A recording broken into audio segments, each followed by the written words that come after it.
My life was like an aloe flower beneath an orient sky. Your sunshine touched it for an hour, it blossomed but to die. Torn up, cast out, on rubbish heaps where red flames work their will, each atom of the aloe keeps the flower time fragrance still.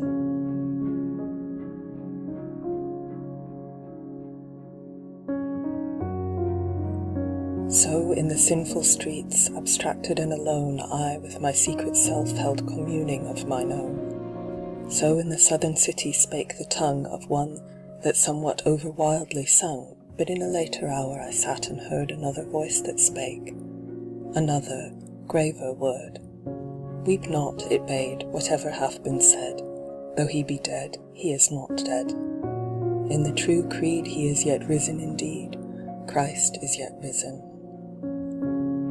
Weep not beside his tomb, ye women unto whom he was great comfort and yet greater grief, nor ye faithful few that wont with him to roam, seek sadly what for him ye left, go hopeless to your home, nor ye despair, ye sharers yet to be of their belief.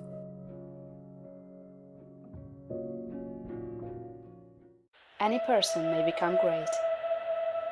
There is a principle of power in every person.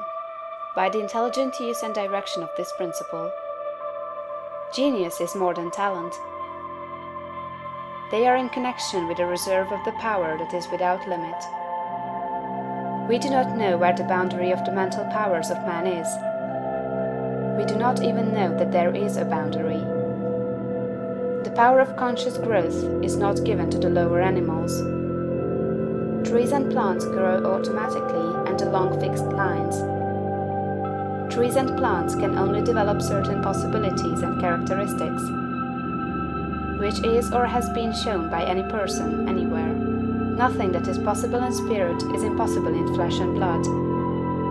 There are undreamed of possibilities in the common lives all around us in a large sense. There are no common people. Every village has its great man or woman, someone to whom all go for advice in time of trouble, someone who is instinctively recognized as being great in wisdom and insight. To such a one, the minds of the whole community turn in times of local crisis. So can any man, so can you. The principle of power gives us just what we ask of it. But if we try to do great things in a great way, it gives us all the power there is. But beware of undertaking great things in a small way. Of that we shall speak farther on. Their destinies are decided by things external to themselves. The principle of power within them is never really active at all.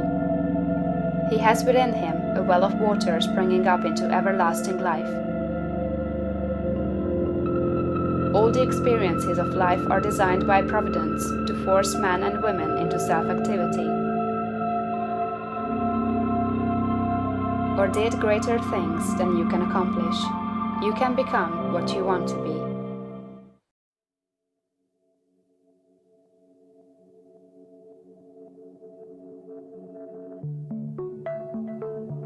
All men are made of the one intelligent substance, and therefore all contain the same essential powers and possibilities.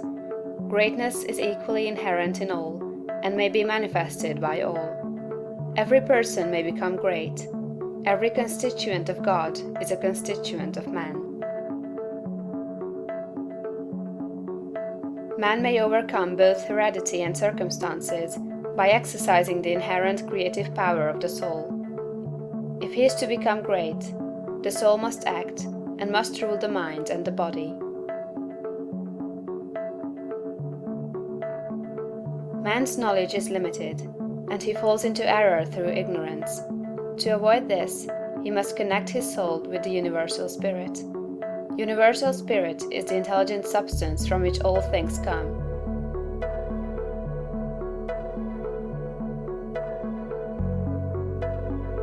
It is in and through all things. All things are known to this universal mind, and man can so unite himself with it as to enter into all knowledge.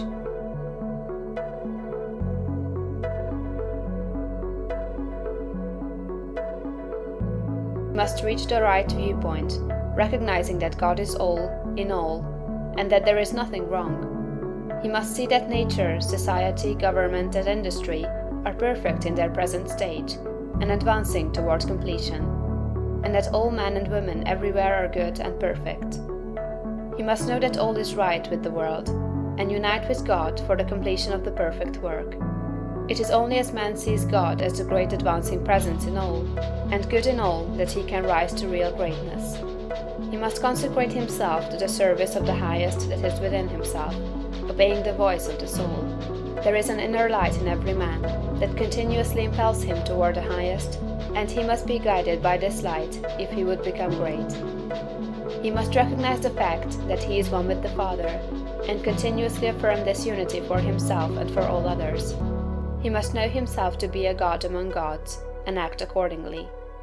He must have absolute faith in his own perceptions of truth, and begin at home to act upon these perceptions.